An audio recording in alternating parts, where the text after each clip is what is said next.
lot of people think the president wants Mueller out. Actually, let me give you another strategy briefly, which is he doesn't need to get Mueller out. It would be Rosenstein who's got the authority to release a report from Mueller or anything else that comes from Mueller. It's Rosenstein who actually stands in the way. If he resigns or is otherwise fired, what, if any, turmoil does that cause? That causes turmoil because, as you said, Rosenstein is the person to whom the special counsel reports. If the president were to be able to appoint somebody in place of Rosenstein who was more sympathetic to him and who might be willing to dismiss Mueller, then we have a real problem on our hands. I really I fear for the independence of our law enforcement and for the Department of Justice right now.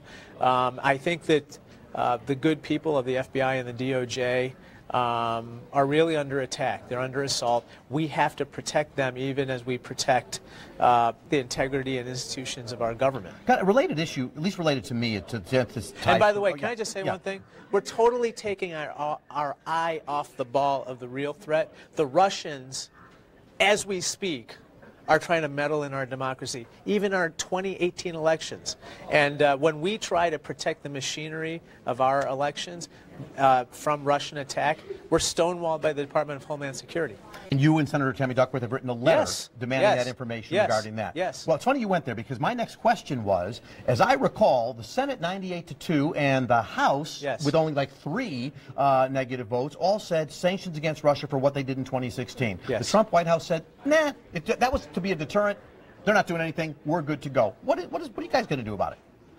I'm very troubled by this. I think what we have to do is we have to bring it up again for a vote. We have to bring a resolution to the House floor that basically calls upon the government to impose the sanctions. Do you censure the president? I mean, I guess I'm saying, do you have any power to do it? Or maybe this was the theory of the White House all the time. Let them do what they want. I'm not doing it.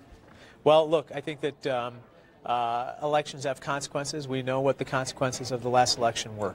And this year, I think now more than ever, I hope that people have woken up and said, okay, we got to get engaged. Look, some people might feel powerless about what's going on. What I know is that when the people rise up, you know, from the grassroots, good things happen. We saw, you know, on the assault on health care, he was stymied for the most part.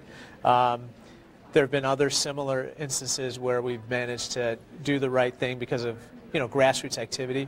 This is another place where we have got to protect our democracy. It is under attack. I am not kidding. I'm not exaggerating. The entire intelligence community tells us every single day that the Russians are probing for weakness and are trying to unsettle our elections coming up.